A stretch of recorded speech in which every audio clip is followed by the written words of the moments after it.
começar aí com uma oração, mas eu já queria dizer que o pastor deu bastante spoiler. Se eu chegasse, só lisse a minha sessão, acho que já ia ser o suficiente.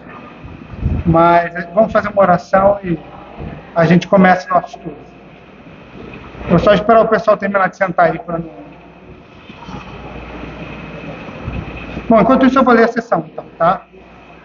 A sessão 3 diz o seguinte: nesta guerra, embora prevaleçam por algum tempo as corrupções que ficam, contudo, pelo contínuo socorro da eficácia do santificador Espírito de Cristo, a parte regenerada do homem novo vence, e assim os santos crescem em graça, aperfeiçoando a santidade no temor do Senhor. Vamos orar?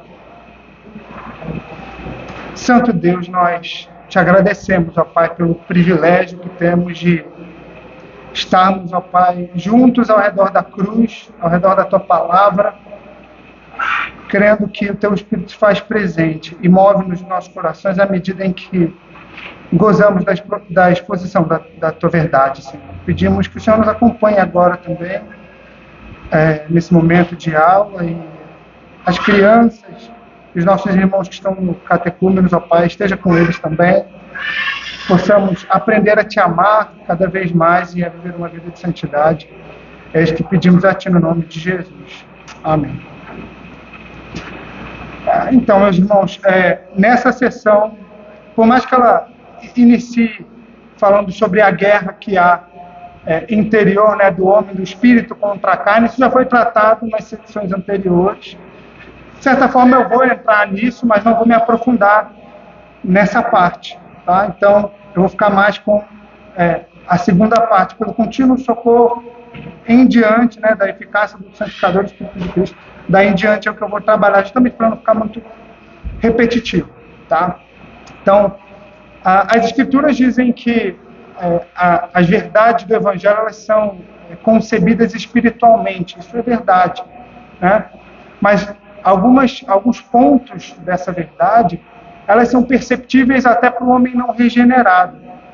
Né? Então, o homem caído em Adão, o pecado original, ele é observável, ele é praticamente palpável para todo homem. Né? Inclusive, as pessoas, por exemplo, de esquerda, dizem que vem a corrupção da sociedade e dizem que é a sociedade que corrompe o homem, mas eles não respondem quem corrompeu a sociedade. Né? Na verdade, o que a Escritura diz é que o homem é corrompido por sua natureza, e por isso a sociedade é corrompida. Então, essa é uma verdade que é facilmente observável. E outra coisa que é fácil de se observar é isso que a gente vai ver aqui nessa sessão. O coração regenerado que não mais é escravo do pecado. Isso a gente consegue ver, nós temos a nossa própria história para observar, aquilo que fazíamos antes da nossa conversão, aquele nosso vizinho que não é crente pode atestar a nosso respeito. Fulano mudou completamente depois que ele passou a frequentar aquela igreja. Isso é graça de Deus, inclusive na vida daquele vizinho. A gente vai trabalhar isso aqui. Mas antes eu queria dar uma ênfase um pouco diferente, mostrando no que a nossa santificação está arraigada, e esse deve ser o motivo e o nosso encorajamento para a gente lutar pela nossa fé e pelo desenvolvimento da nossa salvação, que é exatamente o que diz a parte que vamos trabalhar inicialmente da nossa sessão. Eu vou ler novamente a parte inicial. Nessa guerra, embora prevaleçam por algum tempo as corrupções que ficam, contudo, pelo contínuo socorro da eficácia do santificador Espírito de Cristo, a parte regenerada do homem novo vence. Então, o que os pastores aqui em Westminster quiseram dizer é: nós temos a vitória nessas guerras porque nós temos um auxiliador, que é o Espírito Santo de Deus. E era isso que eu queria trabalhar com os irmãos. Eu não vou desenvolver muito o que já foi desenvolvido nos primeiros capítulos da confissão, ou seja, que o Espírito Santo é o próprio Deus. A Escritura está farta disso, a gente cantou isso agora no hino 6, nós sabemos que o Espírito Santo de Deus é a terceira pessoa da Trindade. Mas eu não queria deixar de citar rapidamente alguns textos. Gênesis, capítulo 1, a gente vê rapidamente. Vocês nem precisam abrir, eu vou citar rapidamente, fiquem à vontade. Gênesis 1, ele cita o Espírito Santo pairando sobre a face das águas, quando nem havia criação, ou seja, Deus eterno estava ali, na terceira pessoa da Trindade. Em Romanos 5, capítulo 5, versículo 5, diz que o Espírito Santo de Deus é quem opera e aplica a obra de redenção na vida do homem. É o próprio Deus que faz isso. Romanos 5, versículo 5. Esse Espírito, ele é chamado nas Escrituras como Espírito de Deus, como em Efésios 4, versículo 30.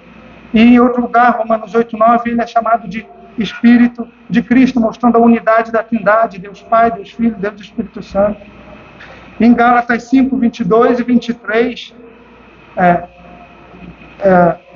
o apóstolo Paulo, ele mostra os frutos do trabalho do Espírito Santo no coração do homem regenerado. Ele move o nosso coração para que tenhamos alegria, paz, longanimidade, benignidade, fidelidade, mansidão, domínio próprio. É isso que a obra do Espírito Santo causa em nós. E a partir de agora, para que a gente possa aprofundar a nossa mente nessa verdade das Escrituras, eu queria que a gente olhasse que a Escritura nos mostra de maneira progressiva a respeito de o Espírito Santo fazer morada em nós e construir um templo santo, sem pecado, nos nossos corações. Eu vou pedir para o João passar aí o próximo slide. Então, o que a gente vê desde Gênesis, né, é que o Espírito Santo de Deus, ele dá forma, ele dá a vida e ele concede o caráter, a sua criação, aquilo que é divino. As coisas ele dá a beleza, né, e mostra a complexidade do poder de Deus. E ao homem regenerado ele dá da sua santidade.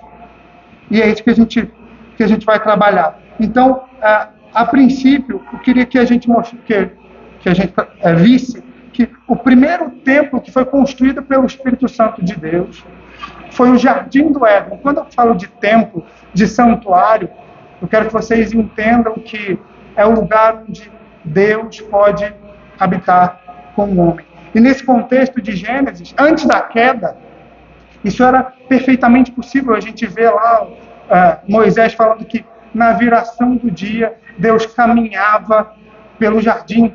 Provavelmente, a gente não sabe exatamente como isso acontecia, há várias teses a respeito disso, mas era fato e evidente que o homem ali, ele tinha acesso direto ao Senhor Deus. E aí você vê nos primeiros versículos do capítulo 1, mostrando a presença de Deus ali, do Espírito Santo, na criação desse jardim. E no capítulo 2, versículo 7, você vê o Espírito Santo dando forma ao homem com um soprando nas narinas, fôlego de vida. E então ali o homem passou a ser alma vivente.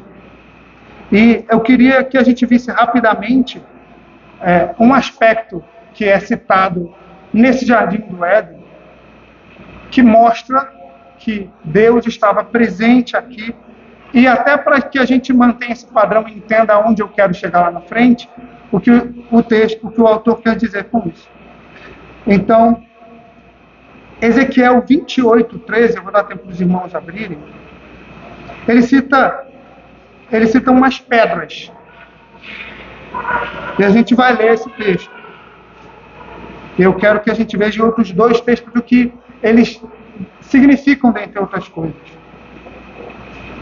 Ezequiel capítulo 28, versículo 13, diz o seguinte: estavas no Éden, jardim de Deus, de todas as pedras preciosas cobrias, o sardio, o topázio, o diamante, o berilo, o ônix, o jaspe, a safira, o carbúnculo e a esmeralda.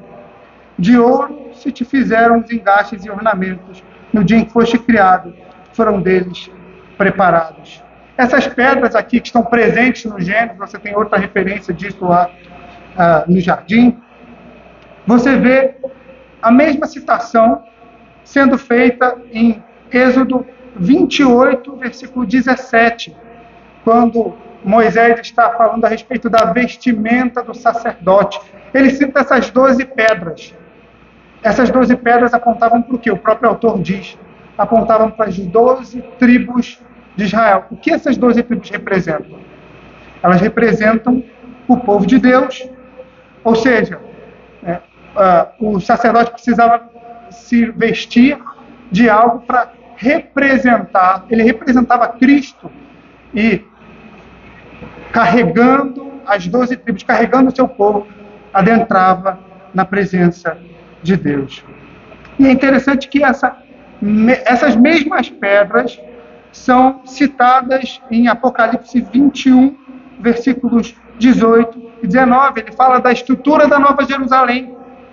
Versículo 19 diz: os fundamentos da muralha da cidade estão adornados de toda espécie de pedras preciosas.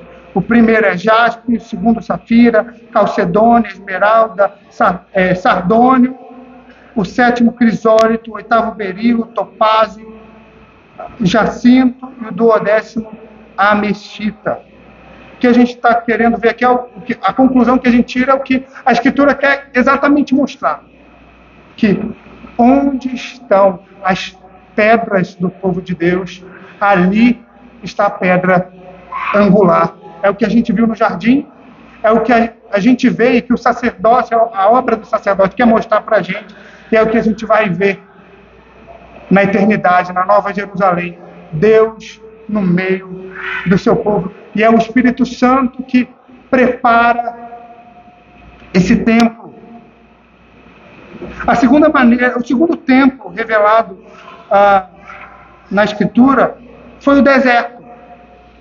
E o Espírito Santo ele era revelado ali como aquele que ia diante deles. Êxodo capítulo 13, versículos 21 e 22.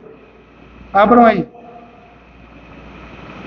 O Espírito de Deus, a pessoa de Deus fazia presente no meio do povo, através do seu Espírito, dessa forma. Êxodo 13, 21 e 22. O Senhor ia diante deles, durante o dia, numa coluna de nuvem, para os guiar pelo caminho, durante a noite, numa coluna de fogo, para os alumiar, para os iluminar, a fim de que caminhassem de dia e de noite. É interessante, né? Quem é aquele que nos guia e que ilumina a nossa mente? É o Espírito Santo de Deus. É Ele quem nos guia à verdade. Um texto que diz expressamente que o Espírito Santo era quem guiava o povo através dessa coluna, é Isaías 63, versículos de 9 a 14. Ele diz o seguinte, a partir do versículo 11, Isaías 63, a partir do versículo 11. Então o povo se lembrou dos dias antigos de Moisés e disse: onde está aquele que fez subir do mar o pastor do seu rebanho? Onde está o que pôs nele o seu Espírito Santo? Aquele cujo braço glorioso ele faz andar a mão direita de Moisés, que fendeu as águas diante deles, criando para si um nome eterno. Versículo 13. Aquele que os guiou pelos abismos como cavalo no deserto, de modo que nunca tropeçaram, como o animal que desce aos vales. O Espírito do Senhor lhes deu descanso. Assim guiaste o teu povo para te criares um nome glorioso. E o próximo santuário é o tabernáculo. E a Escritura relata em Êxodo capítulo 40, versículo 34, que aquela nuvem ela é levada para cima do tabernáculo, para mostrar, olha, a partir de agora a presença de Deus é nesse lugar. E é o Espírito Santo quem constrói esse tabernáculo.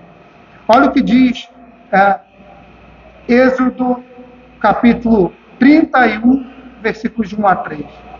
Disse mais o Senhor a Moisés: eis que chamei pelo nome Bezalel, filho de Uri, filho de Ur, da tribo de Judá, e o enchi do Espírito de Deus, de habilidade, de inteligência e de conhecimento, em todo artifício. O Espírito Santo capacitando o homem para construir o santuário. Êxodo 29, não precisam abrir. Ele diz o que acontece naquele santuário. Habitarei no meio dos filhos de Israel e serei o seu Deus. E saberão que eu sou o Senhor, seu Deus, que os tirou da terra do Egito para habitar no meio deles. Eu sou o Senhor, seu Deus. Então o Espírito Santo de Deus aqui, usando o homem para preparar o santuário do templo. Ali nós teríamos comunhão com Deus Redentor. Aquela comunhão que foi perdida no Éden está sendo restaurada de forma paulatina na Escritura. O quarto templo,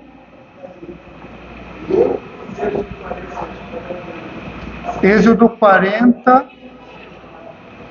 Consegue ler para a gente? Ou é melhor ler daqui, né?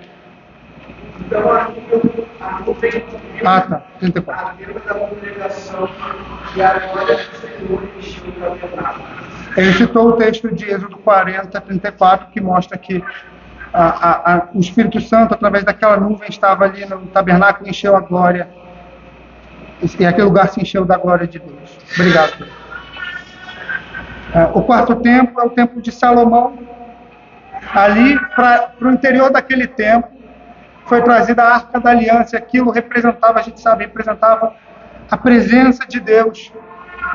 E aquele também era um local físico em que o povo ia para prestar culto a Deus. Mais uma vez, um lugar de um ponto de encontro solene, onde o povo ia se encontrar com Deus.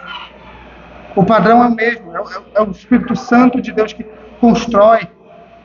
1 Reis capítulo 6, o capítulo ele mostra isso. E aí aqui a gente estabelece um padrão para a gente continuar a desenvolver essa ideia. O templo de Salomão, ele é prometido em 2 Samuel 7, é construído em 1 Reis 5, é destruído em 2 Reis 25, é reconstruído em Esdras capítulo 3. Promessa feita a Davi, que tinha a ver com um rei que viria e reconstruiria esse templo, que é o seu próprio corpo. Cristo Jesus é o Deus que tabernaculou com o homem, que habitou entre nós. E ele é a expressão máxima dessa revelação.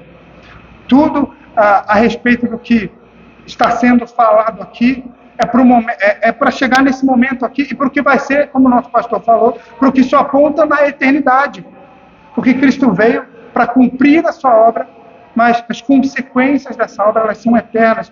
E ele veio para mostrar isso para a gente. Somos peregrinos.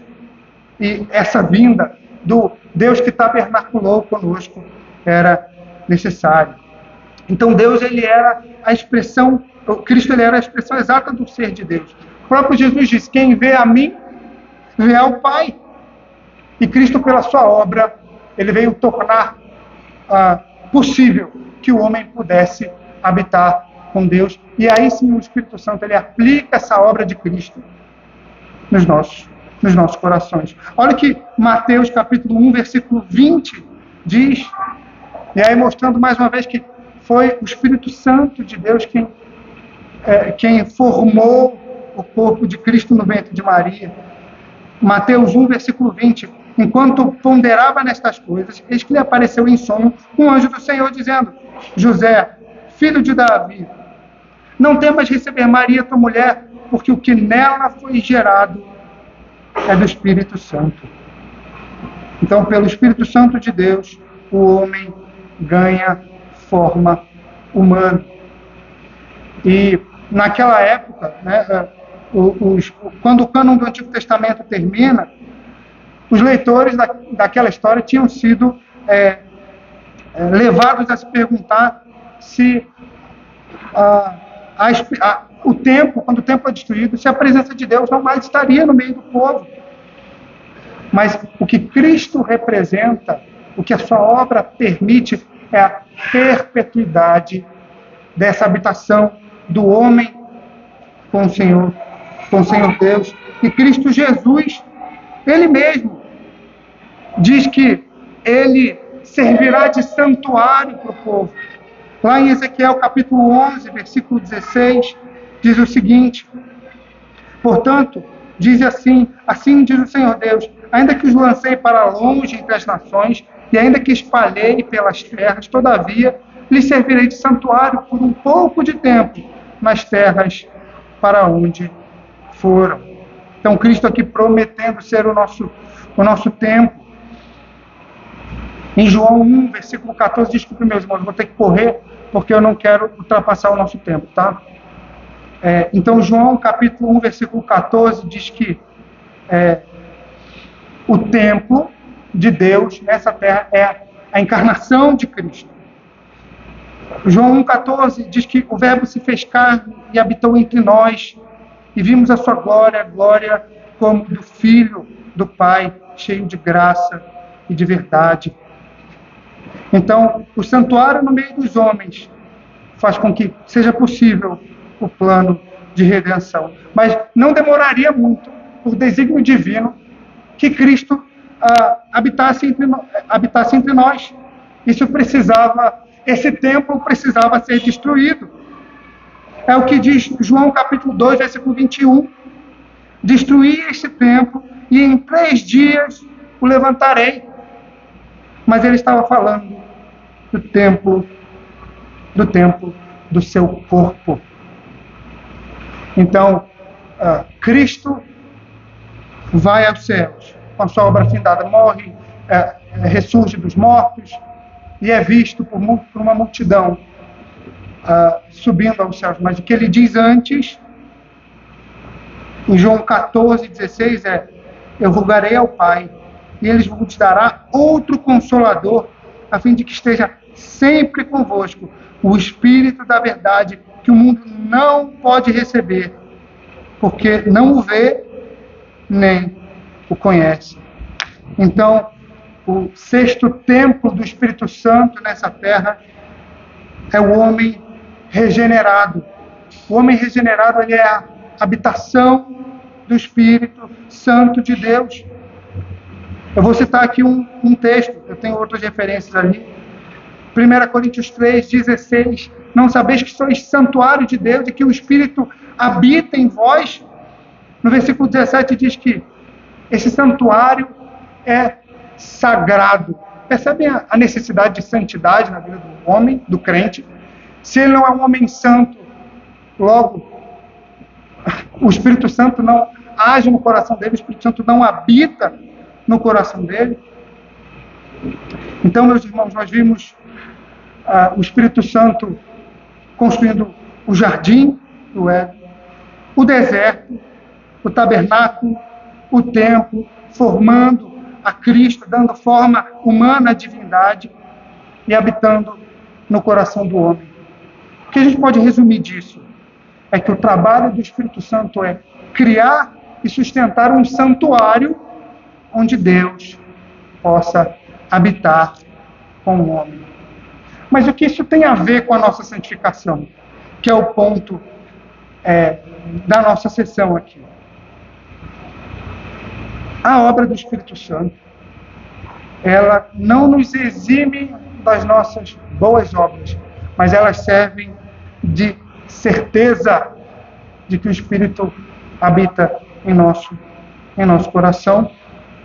Então, quando somos regenerados, uma vez usaram essa ilustração, né? É um quarto escuro, cheio de bagunça e tal, e você anda por lá, você se bate, você está perdido, mas quando o Espírito ilumina, bom, agora você consegue ver. E é o que acontece conosco, né? Nós conseguimos enxergar o nosso pecado e tratá-lo, né? Então, o crente, ele não é alguém que não peca, mas é alguém que, quando peca, responde de maneira santa a esse pecado, porque nós somos templo do Espírito Santo, e quando ele sopra na nossa alma, ele nos comunica da sua santidade. Não era o que eles exigiam no jardim? Obediência, santidade. E quando Adão pecou, eles foram expulsos. Para adentrar no tabernáculo, o sacerdote precisava se purificar. Óbvio, Em sua alma ele não era puro, pela fé ele o era, e ele fazia alguns ritos para mostrar aquilo que Deus vai fazer, está fazendo e fará de maneira perfeita na eternidade. Então, o Espírito Santo de Deus, ele é o agente da nossa salvação. E a partir de agora, a gente pode falar para o crente, seja santo. Esse é o nosso dever. Buscar, lutar, batalhar, porque o Espírito Santo de Deus, ele não apenas revela o ser de Deus e aplica a obra de Cristo, e nos dá também acesso à sua presença eterna, mas a partir do momento em que ele sopra na nossa alma, nós temos acesso aos seus atributos comunicáveis. Nós podemos ser santos como ele é. E a nossa confissão diz que a parte regenerada do homem novo vence, e assim os santos crescem em graça, aperfeiçoando a santidade no temor de Deus. Como nós podemos crescer em santidade? Uma vez eu estava conversando com um amigo meu, e ele estava expressando algumas dificuldades que ele estava tendo na vida cristã, né? E ele disse: Davi, olha, eu luto e caio. Luto e caio. Aí eu brinquei com ele. Tá vendo? Você falou que luta 3 vezes e só cai uma. Alguém que não é crente nem luta. A luta no seu coração, ele mostra que o Espírito Santo de Deus, ele está te santificando, ele está te transformando. O incômodo com o pecado, ele é a certeza de que o Espírito Santo está fazendo, ele começou uma boa obra em nós, ele vai completá-la. Ele não promete finalizar ela agora. E por isso que nós somos ensinados a clamar: Maranata, vem, Senhor Jesus, eu não aguento mais lutar contra o pecado. Mas o Senhor Jesus disse: tem de bom ânimo na sua tribulação, porque eu venci o mundo. Meus irmãos, por isso que eu gastei tempo para que a gente visse a obra do Espírito Santo em construir um templo. Deus não falha em seus desígnios. É por isso que a gente pode chegar em oração e dizer: Senhor, eu sei em quem eu tenho crido, eu estou certo de que é poderoso para me santificar apesar de mim, para me fazer vencer o meu pecado. Alguém que ora dessa forma não mais é escravo do pecado, mas luta contra ele. E é isso que Ezequiel 36, 27 diz, que eu porei dentre vós o meu espírito, farei com que andeis nos meus estatutos e guardeis os meus juízos. Né? E foi exatamente isso que eu citei esse texto para esse amigo meu.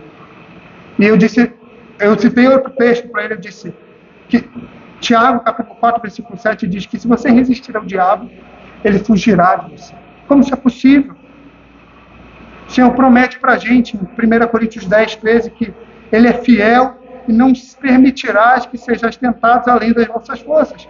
Pelo contrário, juntamente com a tentação, vos proverá livramento de sorte que poderás suportar. E esse meu amigo chegou para mim e disse: mas Davi, eu estou viciado nesse pecado, eu não consigo vencê-lo. Eu luto e caio. E aí eu perguntei para ele, eu fiz a seguinte pergunta para ele: você comete esse pecado na frente das outras pessoas? Ele: não, eu vou para um lugar reservado. Mas por quê? Não, porque eu tenho vergonha. Ou seja, aquele pecado não tem domínio sobre ele enquanto ele está em um determinado lugar com várias pessoas olhando. O que isso mostra? Mostra que ele teme que o pecado seja descoberto pelos homens e eles o julguem por isso. Mas ele não teme que o Deus que vê todas as coisas o condene pelo seu pecado. E aí eu disse a ele: você precisa mudar essa perspectiva. Você precisa temer e saber e temer o fato de que Deus está te olhando. E temer isso. Saber que isso tem consequência, mas que diante daquilo tudo que a gente viu, a respeito de o Espírito Santo agir, nos dar condições no nosso coração de batalhar, e a gente poder clamar por isso. É nesse sentido, meus irmãos, que nas Escrituras diz que se nós orarmos, nós não temos aquilo que oramos porque não sabemos como orar, e que nós orarmos, o Senhor nos concederá. Por quê? Porque um coração santo, ele vai pedir o quê? Por santidade. Um coração regenerado, ele vai pedir que ele seja mais parecido com o Senhor Jesus, e o Senhor não vai negar, e eu tenho certeza que todos vocês experimentam isso na vida individual de vocês com o Senhor. À medida que você conhece a Cristo e ama a Cristo, mais você deseja as coisas lá do alto e menos as coisas aqui da terra. Então você não pede pelo bom emprego, você não pede por uma riqueza, pela viagem maravilhosa. Não que seja errado orar por essas coisas, mas você tem que dar a importância correta a elas. Mas se elas são colocadas no seu grau de importância, estamos numa guerra, foi o que vimos na aula anterior. Se pararmos para descansar, seremos abatidos pelo inimigo. Qual é a nossa urgência? Água para beber durante a... Não. Força para lutar contra o inimigo, para vencê-lo. Por isso, nós precisamos garantir que de fato estamos lutando contra o pecado. Isso deve servir de encorajamento para nós. E muitas vezes você mesmo não vai ver essa evolução, você não vai perceber isso, mas as pessoas que estão às suas costas, como disse o nosso pastor, elas vão perceber isso, que você está lutando para ser conforme a imagem de Cristo Jesus, e o Espírito Santo que nos foi enviado, ele caminha ao nosso lado como nosso auxiliador. E como isso acontece de maneira prática? Absolutamente não há nenhum misticismo nisso, né? O apóstolo Paulo, em Romanos 7,15, ele diz que nem mesmo compreende o modo dele agir, porque ele não faz o que quer, e sim o que detesta, né? Lá, a partir do versículo 20, ele diz: então, ao querer fazer o bem, quanto à lei de que o mal reside em mim, porque no tocante ao homem interior, tenho prazer na lei de Deus, mas vejo nos meus ombros outra lei guerreando contra a lei da minha mente, me faz prisioneiro da lei e do pecado que há nos meus membros. Um dos homens mais importantes da história do cristianismo, um dos homens mais santos que se tem relato, ele diz: desventurado homem que sou. Eu já citei isso aqui. Ele diz que ele é o maior de todos os pecadores. Ele diz isso porque ele era humilde? Não, porque ele conhecia o seu coração como de nenhuma outra pessoa. Talvez se ele tivesse acesso ao coração de outra pessoa, ele falaria: tá bom, a gente está empatado. Mas ele conhece o seu coração, e ao mesmo tempo em que luta contra o pecado, ele reconhece, ele dá graças por Cristo Jesus no capítulo 7, que o livra do seu pecado. E aí, respondendo à pergunta da última, acho que não tem mais a slide, a última parte da nossa sessão diz que nós aperfeiçoamos a santidade no temor do Senhor. Como nós fazemos isso? Então, à medida que somos regenerados, nós damos ouvido ao que o Senhor Deus, nosso pastor, nos diz, e honramos a sua voz e o seu querer. E tentando ser prático, a luta contra o pecado, ela exige duas coisas de nós. Primeiro, que a gente abra mão do nosso pecado em si, e que no lugar dele nós coloquemos o que é santo. Meus irmãos, por experiência própria, se você abandona um pecado na prática, no teu coração, na tua mente, ele continua ali. O que você tem feito com o seu tempo, o que você tem feito com a Escritura, com a oração. Como a gente vence o pecado? Lutando contra ele para mortificá-lo. E aquela lacuna que o pecado preenche, a gente não vai deixar vazia. A gente vai colocar o que é santo no lugar. Então, como o pastor citou aqui, né? Você não quer orar? Ore.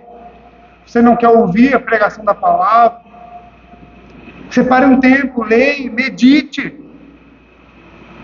Pô, mas o pecado não está me tentando agora. Sim, mas você está lutando contra o pecado porque o Espírito Santo, ele age através dos meios ordinários.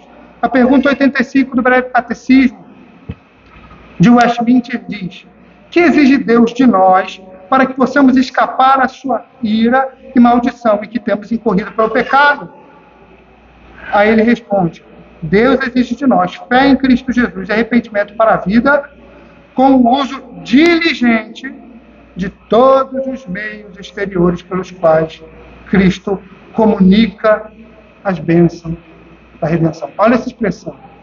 Através desses meios exteriores, Cristo comunica as bênçãos da redenção.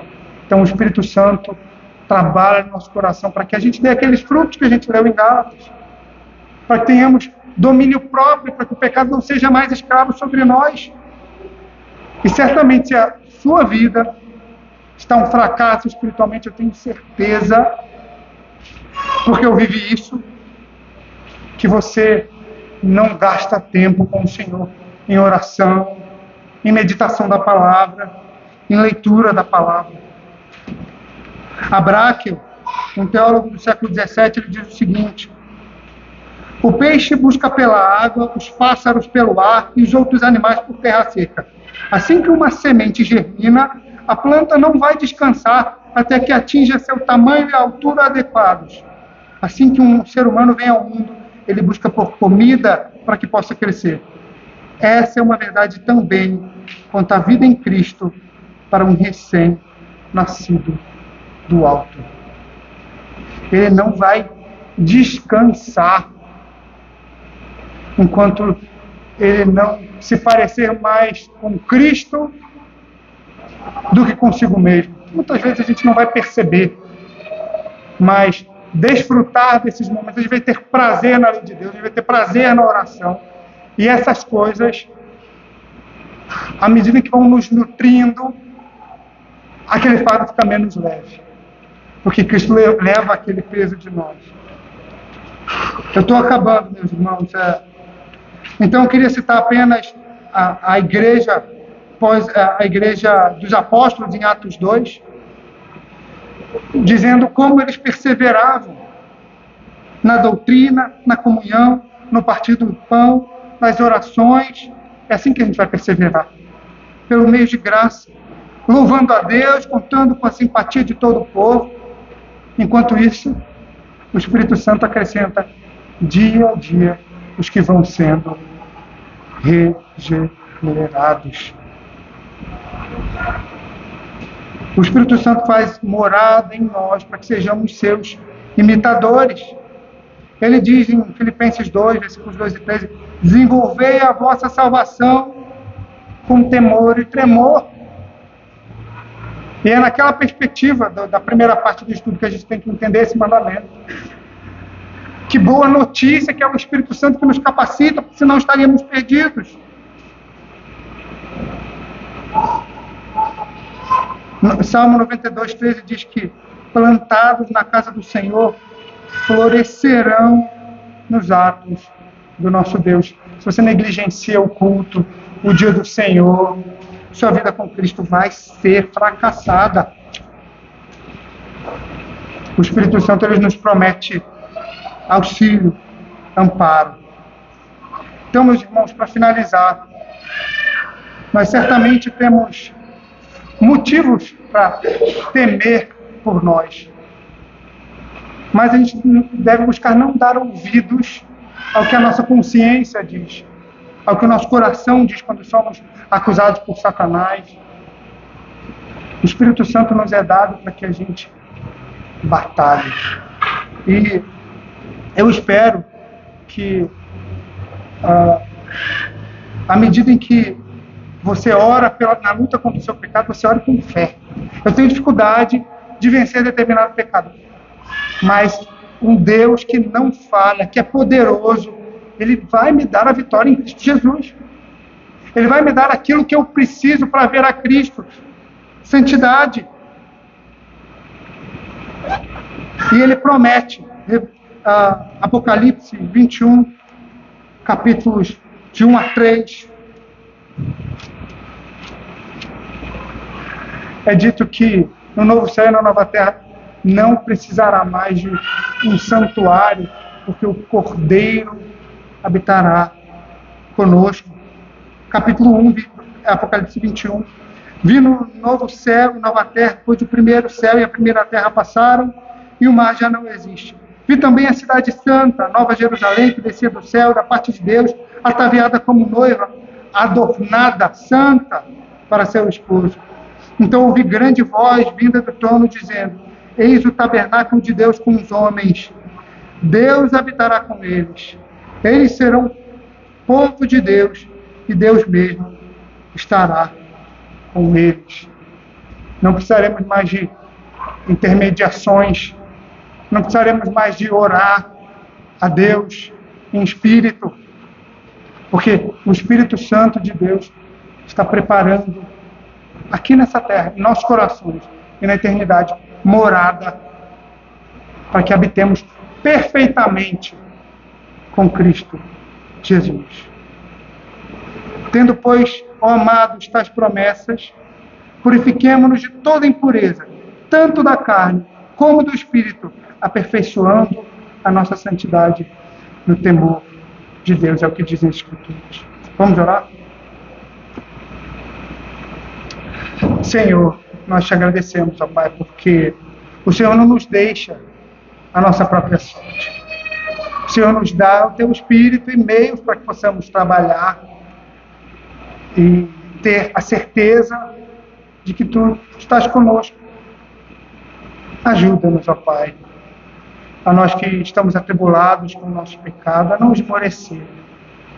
Ajuda-nos a nos lembrar que o teu Espírito foi prometido, possamos buscá-lo, nos dá prazer nos meios de graça, nos dá prazer no culto solene, na oração, na meditação, nos dá sede, nos dá fome da tua palavra, e que o Senhor possa aplicar pelo teu Espírito essa obra maravilhosa em nós. Fortalece a tua igreja, Senhor, fortalece o teu povo e nos faz ansiar pela Nova Jerusalém. Enquanto isso, Senhor, possamos gozar da tua presença naquilo que nos é dado como os meios de graça, para que possamos ter prazer na tua lei e sermos conformados, que o pecado não tenha domínio sobre nós, ó. E que possamos amar ao Senhor de todo o nosso coração e mostrar isso através de uma vida de abnegação e obediência ao Senhor. É o que oramos a Ti, em nome de Jesus. Amém.